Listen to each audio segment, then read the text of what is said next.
Hello, everyone. Let's just get start. And first, thank you very much for attend this session.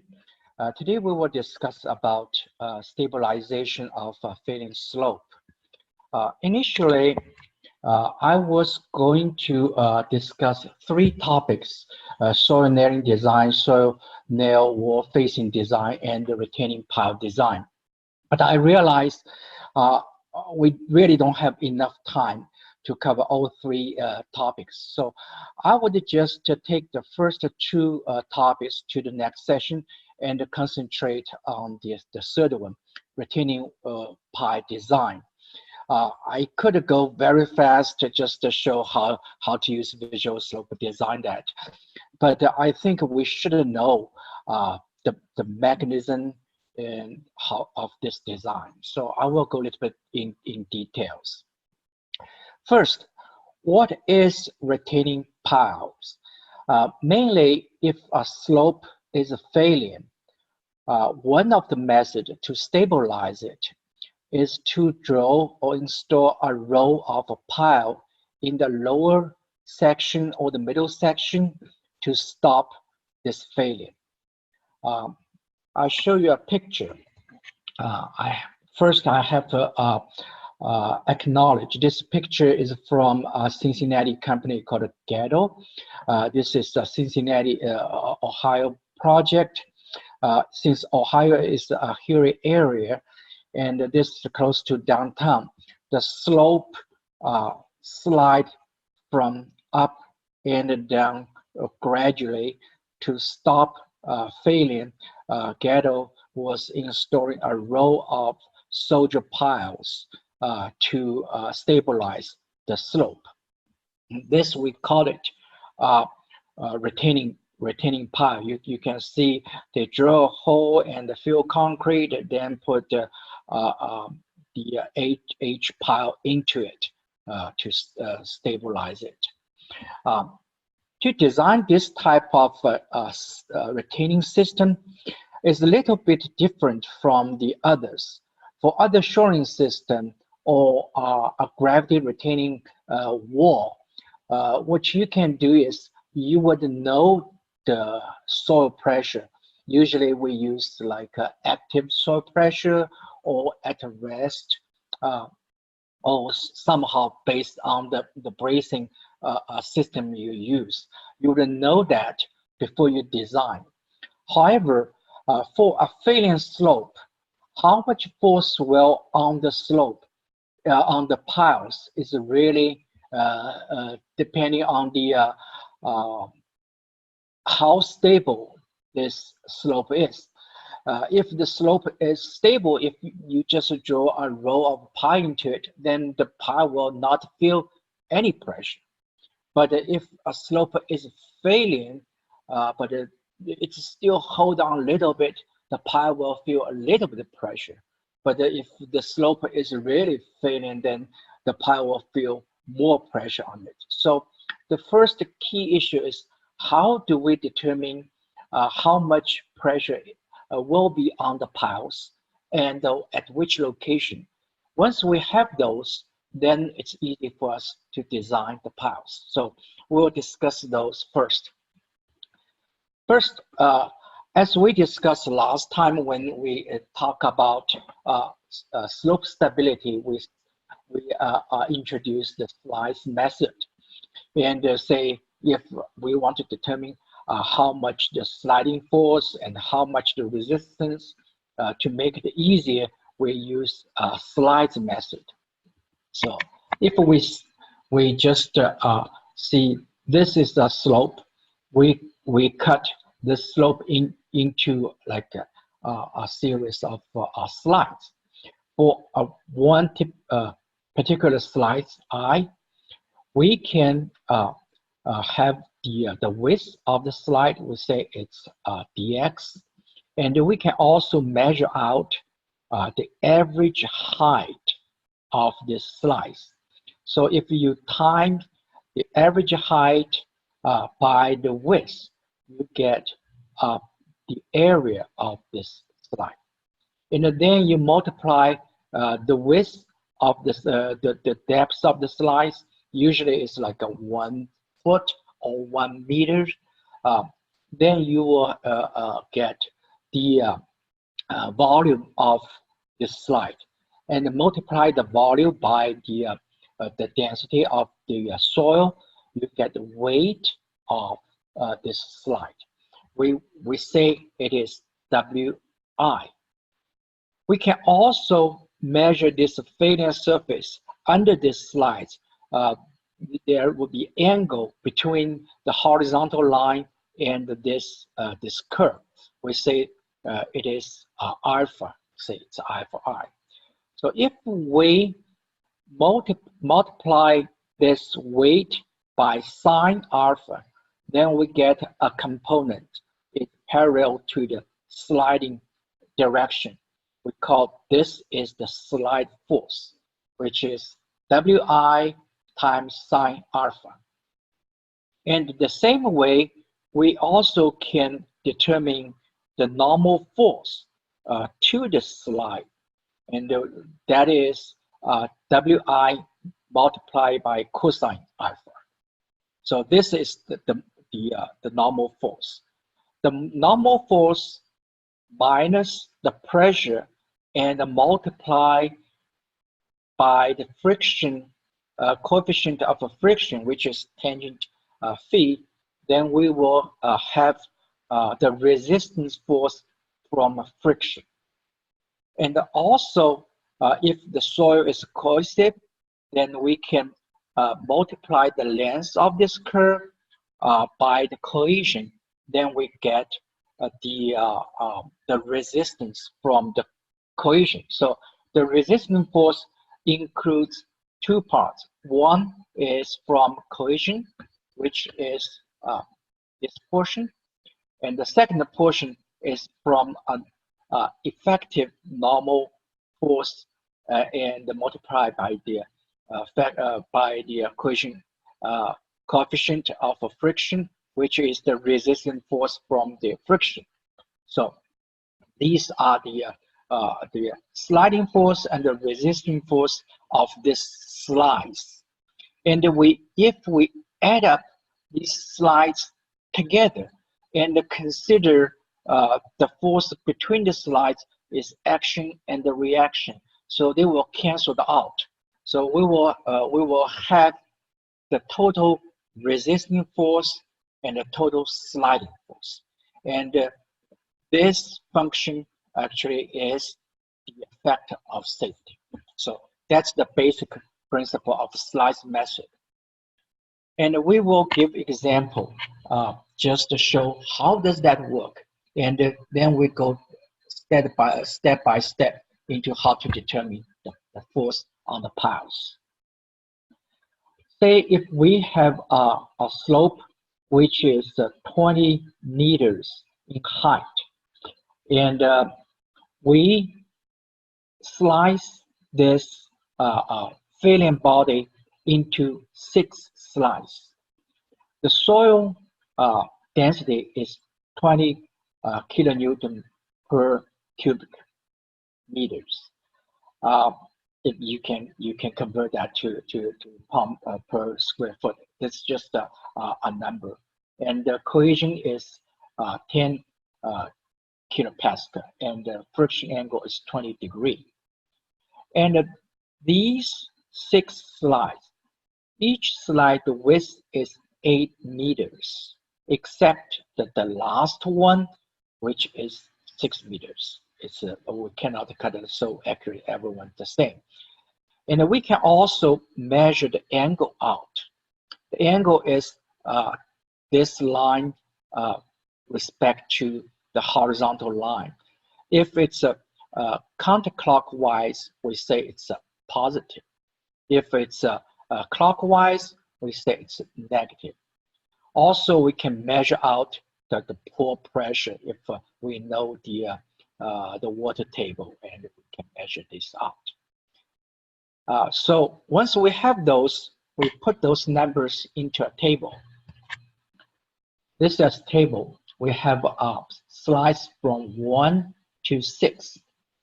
The width of each slide is 8 meters, except the last one is 6 meters. We measured out the angle, slice angle. The first one is the bottom one, which is clockwise, so it is negative 6 point some degree. Then the last one is counterclockwise, it's positive. So on and so forth, we can put these angles into the table. And then we calculate sine alpha, which is this angle sine, and you can get every number. We can also calculate the weight. As we said, we know the average area and the volume and the density, then we can calculate the weight of each slide. So we put it here. We can also measure out the pore pressure from the bottom of the slide, and then multiply by the weight. Multiply weight by sine alpha, which is this number. Multiply this number, we get the sliding force of each slice. The first one is negative, which is, it's not actually a sliding force. Actually, it is a resisting force because the angle is going to the other direction. So the others are just a sliding force. We can calculate them. And we can also calculate the normal force by multiplying the weight and then cosine alpha. We obtain those numbers. And then the normal force minus the pore pressure, which is the effective normal force. Then this in this column, and then we multiply by the normal effective normal force by the friction coefficient of friction. We get the friction under the slice. So they are in this column. The similar way we can obtain the resisting force from the cohesion by the width and the secant and the cohesion. We get these. So the total sliding force, we add these together, we get a total sliding force, which is 2,590 kilonewton. And we add these two portions together, we obtain the resisting force, which is 2,566.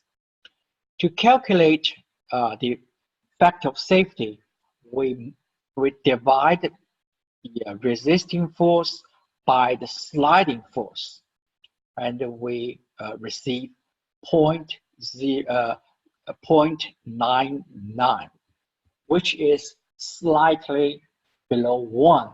We say this slope may not safe.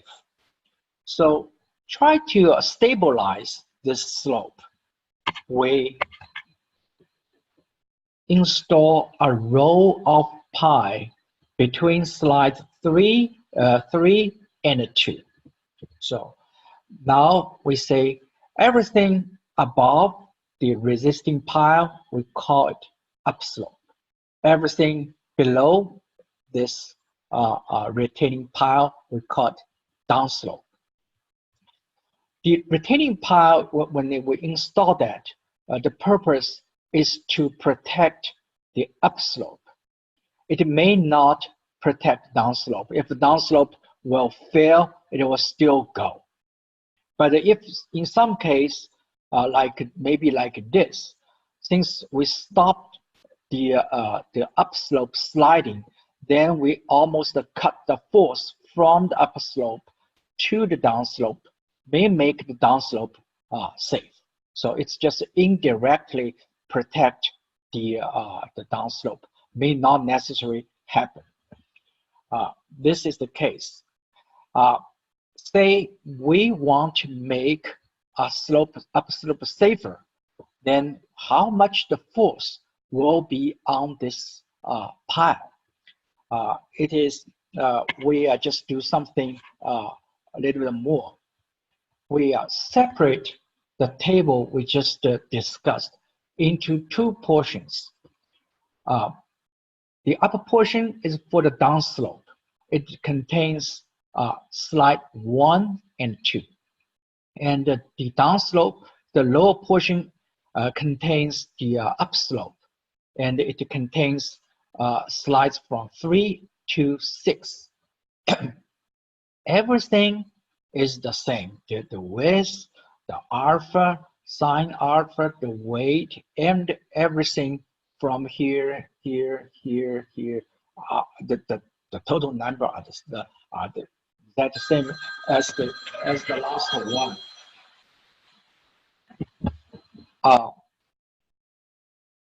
But we calculate it a little bit differently.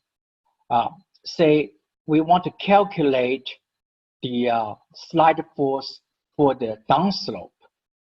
The downslope sliding force is these two numbers, which result in only 4 kilonewton. And then we have also calculate the resisting force from these two slides. This is from friction, this is from cohesion. We have those numbers. The same way we calculate the sliding force for the upslope and the resisting force for the upslope from these two portions. And we calculate factor safety separately. Say for the downslope, the sliding force, the resisting force divided by sliding force, which we have the factor safety is 157 something. And upslope, the same way, is we divided these two numbers by 2086, and we get factor safety 0.75, even lower than 0.99. So once you separate them, you can see the downslope is completely safe, the upslope is not. But if you add these sliding force together, resisting force together, it still will have a 0.99. So we just do this. And then now we try to make the upslope safer. We want to have a desired factor safety. For example, we want to make the upslope from 0.76 or 0.75 to 1.25. Then what we have to do is we need to add a resisting force, which is provided by the pi. So we just put these formulas there. This is a factor of safety. This is a resisting force. This is sliding force. We just add an unknown force there. And we can solve this equation and to obtain T1.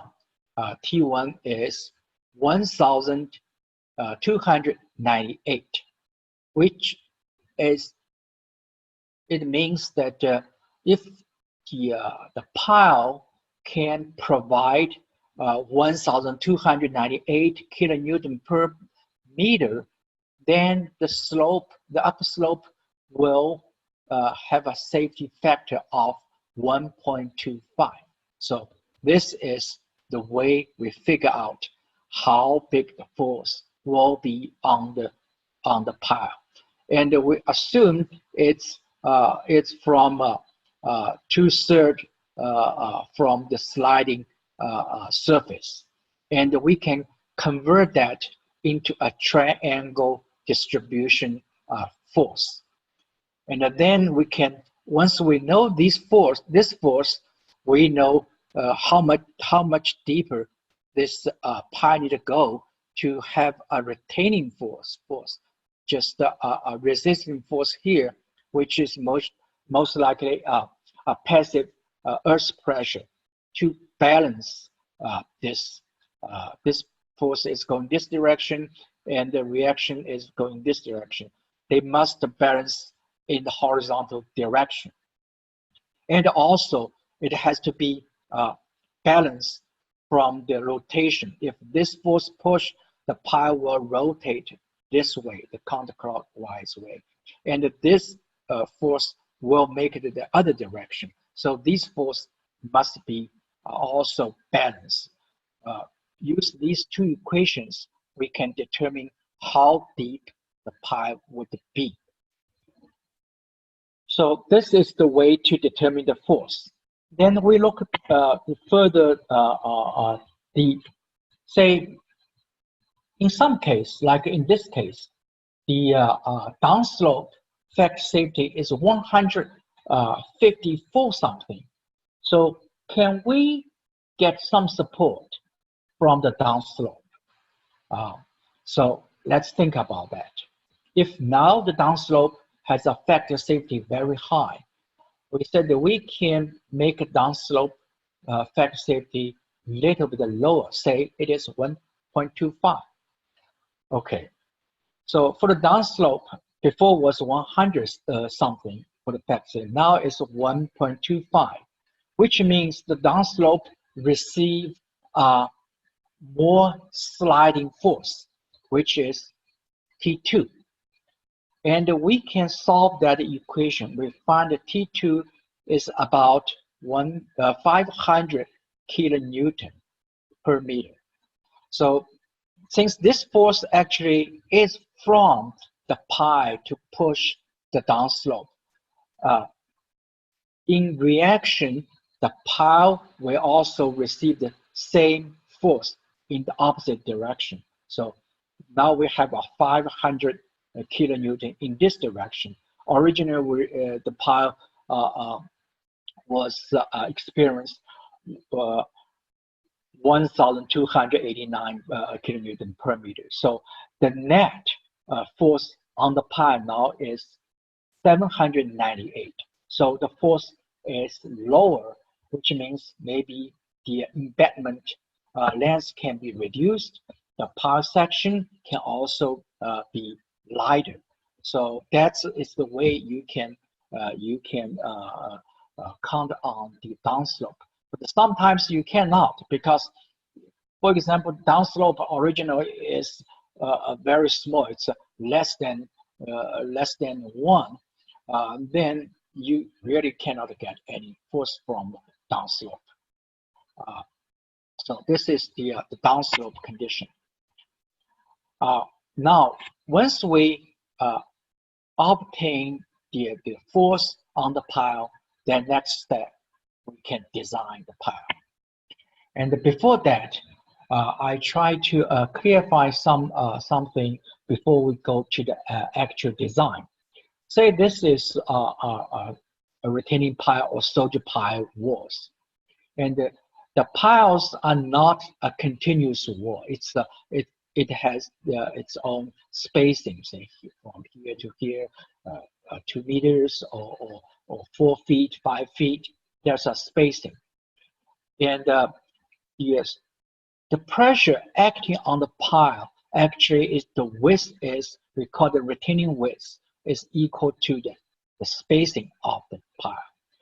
However, the embedment, it's not, there's nothing in between the spacing. So it only uses those concrete width to resist the force from the upslope. So we have an embedment width. The narrower the embedment width is, the deeper the pile will go. So we want maintain certain width of that to balance the force in the horizontal direction. So that's what I would just mention to that. Now we will see some actual examples. First one, this is also from a Cincinnati project. What they are doing is they want to make a roadway here and have this pile, but these are the existing fill, they put a new fill on the top of that. They want to design a retaining system here. So how do we do that? Let's just open Visual Slope.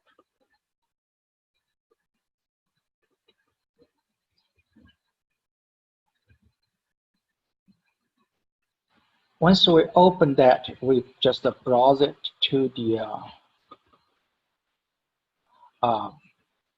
to what we need to find. This is the one. We already discussed about the soil parameters for slope stability analysis. And for the pile design, let's look at the soil properties again. We have different type of soil. Just use one, say, existing fill, and it is in the English system. Sorry about that. If you use the international unit, it's a little bit different. Just think this is a number. You have a density and the saturate density and the collision and friction angle. These four numbers are usually needed for slope stability analysis. However, for the pile design, you need to also have either subgrade modulus or elastic modulus and the Poisson's ratio. So the pile is designed like this. Once we have the force and the pile is supported by a series of springs, the spring can go this way or that way to support the pile. Then we calculate the internal force, diffraction, and so on and so forth. So we needed these two numbers to determine the spring constant. Then we look at the pile itself. This one, they use HP 14 by 89. And we can calculate, let's see what that is. This is the name, and this is the bending modulus, which is EI. And you can find, if it's a steel section, you can find I from the steel book. And also this is a compression module, which is EA. A is the area, cross section area. And all those numbers you can find from the steel book. And also you need to give the spacing between the solder piles. And also the shear capacity. Shear capacity is, we will see once the force here, it may, the pile may be okay for bending and horizontal movement, but it could be directly sheared off by this force. So we also need to check that. So we leave it there. Okay. So once we set up the model, we discussed the model setting in the first session, but we just skip that today and open that.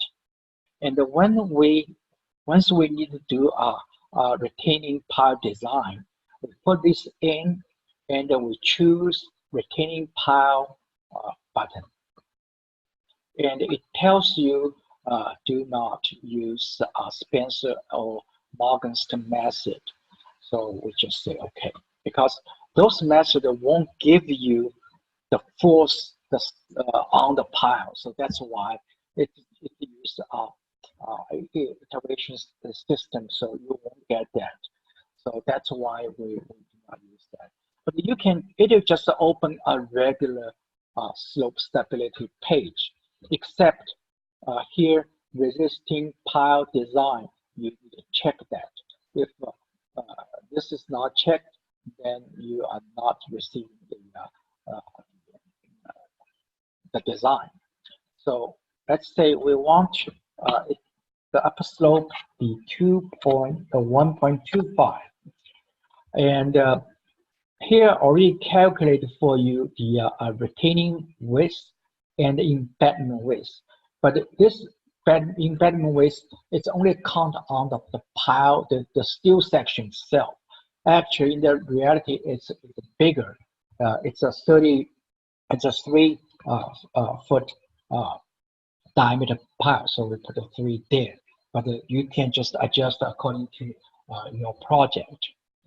And once we finish that, and in this one, we do not count on the downslope support because when you see the failing part, you will see there's almost no downslope here.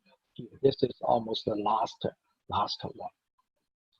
So now let's do a calculation. The first step, it is still calculate almost like without a pile.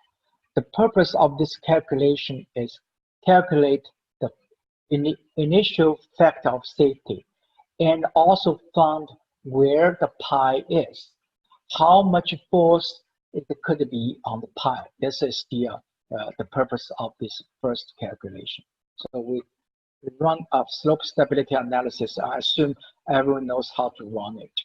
And we discussed those last session. So we have a factor safety 0.770. So it's quite small.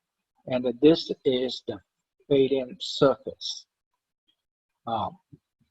Now, the second step is we find the force and we design the pile. So we click analysis again. And it will ask you, you want visual slope adjust the shoring embedment, the length. It will automatically adjust the length according to the factor safety it is needed. So we say yes. And low distribution triangle or rectangle. So we say will be triangle. So we assume this force will result a triangle force. We just say yes. So it calculates.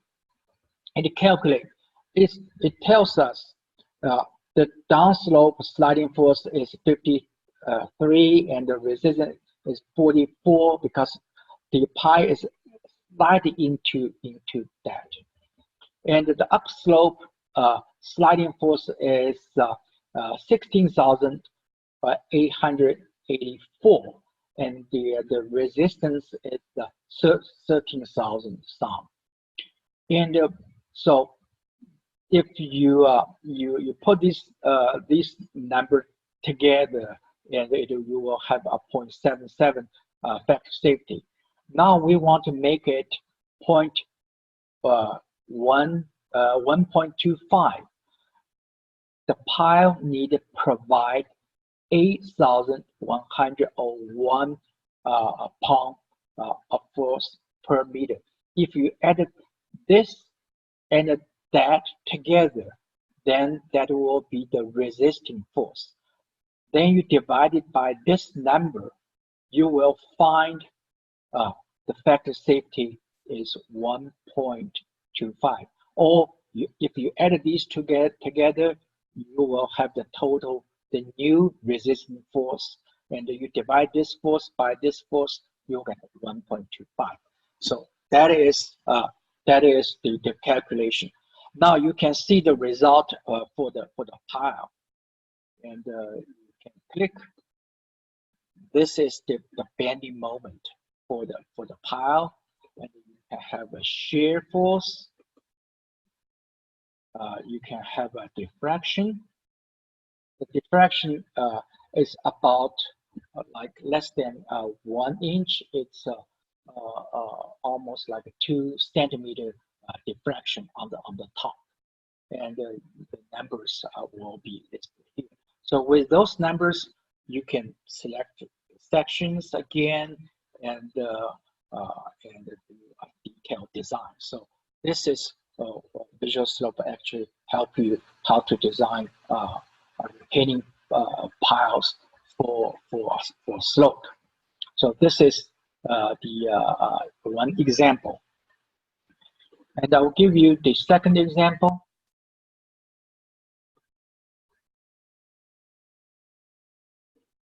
The second example, just open. It is from that picture. we Cincinnati. You will see this is a slope. This side is south, this side is north. Above the yellow portion is clay, and the blue section is shale.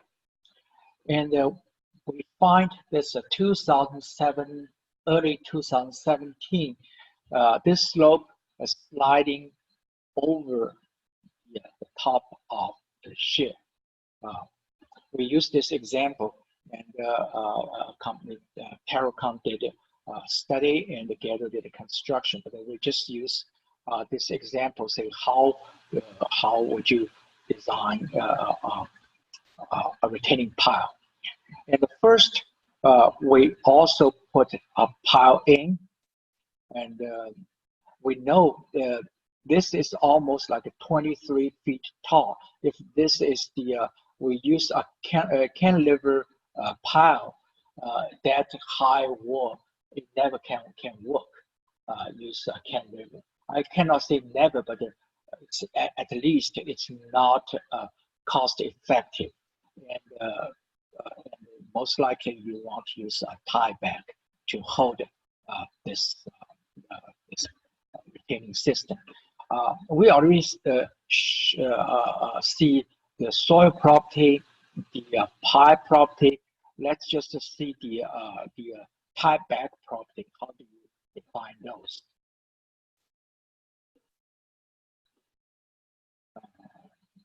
Just in there.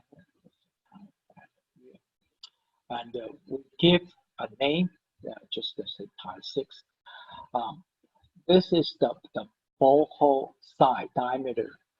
We draw a 6-inch hole into it, which is like ½ foot.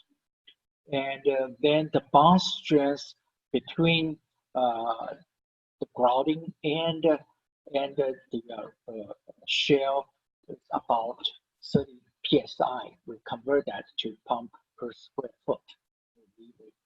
There, and the horizontal spacing we match the pile of the 5 feet.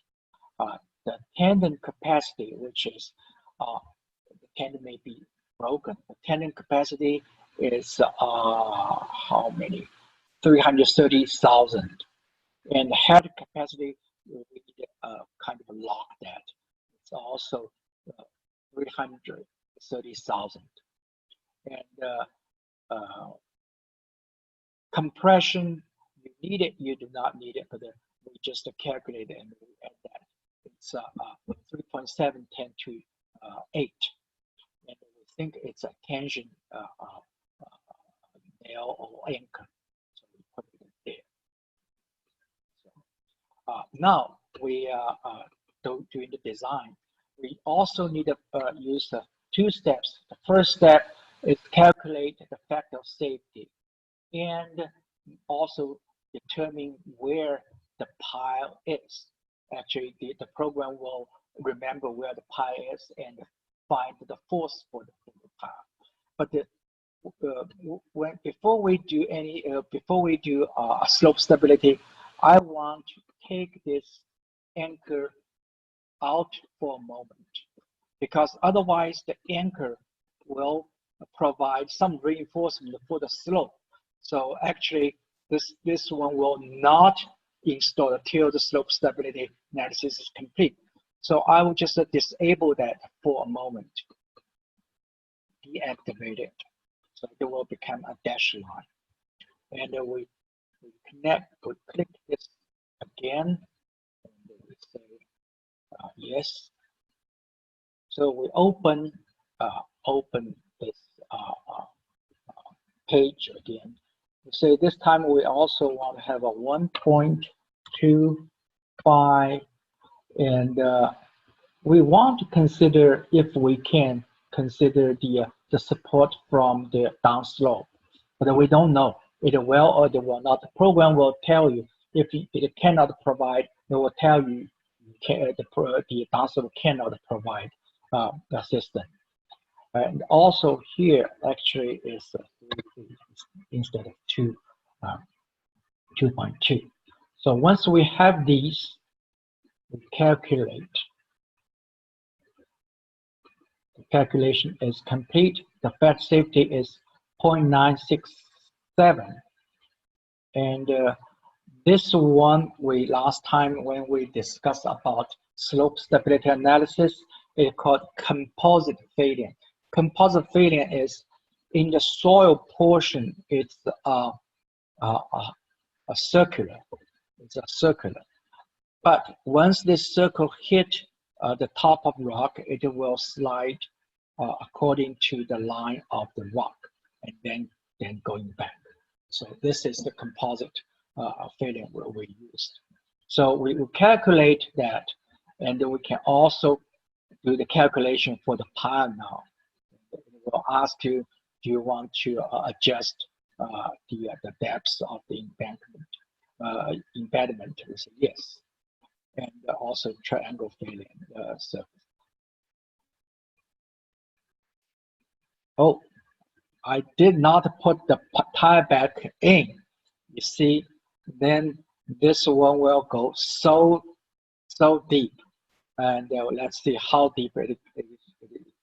It will have the embedment is about the 77 feet, which is divided by 3, almost like a 20 some meters deep.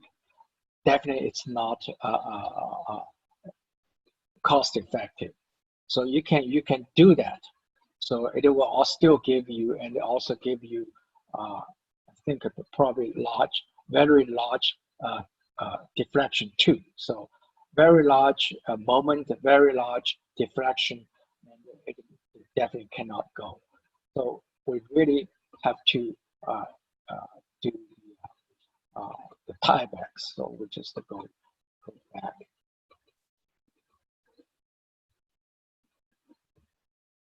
I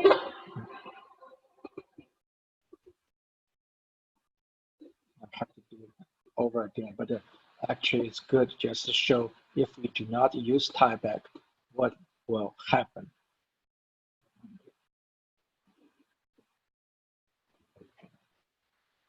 So we do this again. We will still give the same result. And now before we do the second design, we need activate the tiebacks. Activate tiebacks. So now we have tiebacks, and we run analysis again. Yes. Now actually it's getting shorter, and once we see the result, we'll find this is the bending force and the shear force, and this is diffraction. Diffraction is about 0.3, about like 2 or 3 inches, not 2 some inches. It's like a 5 centimeter here. So you can do design with this this method. So this the resisting pile. How do you design resisting pile with visual slope? And the last one, I want to do a quick one. Sometimes you really do not need all those.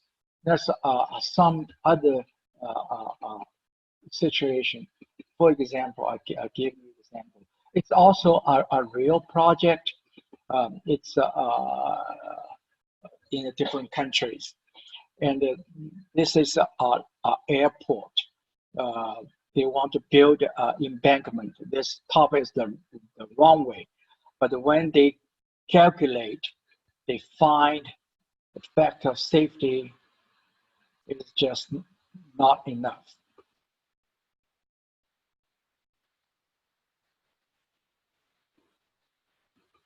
It's 0.7 or something. This is really not enough. So what they do is they could use some like called share keys. I think since we have the share capacity, we have, and they put the Pi not all the way up. Before they install the field, they draw a couple of share piles under. Let me put them out, so you will see those.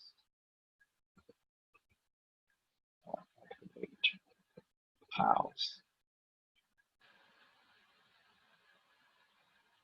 These piles only provide the shear capacity, not really for the bending. So they install these because these are the wake zone here. They put like two keys into it, and they try to stabilize if they fill this up. So they put these two together, and before was 0.2 something. Then when they do that, and, you will see the fact safety now is 1.4 something. So it meets their requirement. The failure surface is going down instead of going through the weak zone, make the factor safety higher. This idea is, the concept is either push the failure surface up, make the factor safety high, or push it down, make the factor safety high, not letting the failure surface go through the weak zone. That's the other idea. You just need to have the shear capacity and show you the material. This is the pile. And here you must provide enough shear capacity for the piles. Then it will work. So that's another way to do the retaining pile. Its concept is a little bit different. I just want to let you know there's another option. So we just discussed to hear about the resisting pile. Now, if you have any questions, you can turn on your microphone, ask me.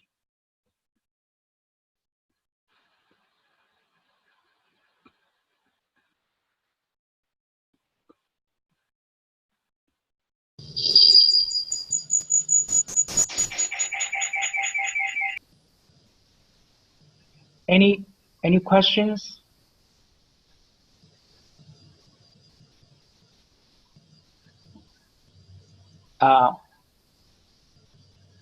If not, anytime you have anything, you can just send us an email with the input file, and we can answer you from there. But thank you so much for attending this training. Next time, we hope we will discuss about the soil nail part, and if we have time, we will complete the rainfall slope and MSE wall. We will see. Thank you so much. Have a good weekend. Bye. Thank you. Bye. Bye.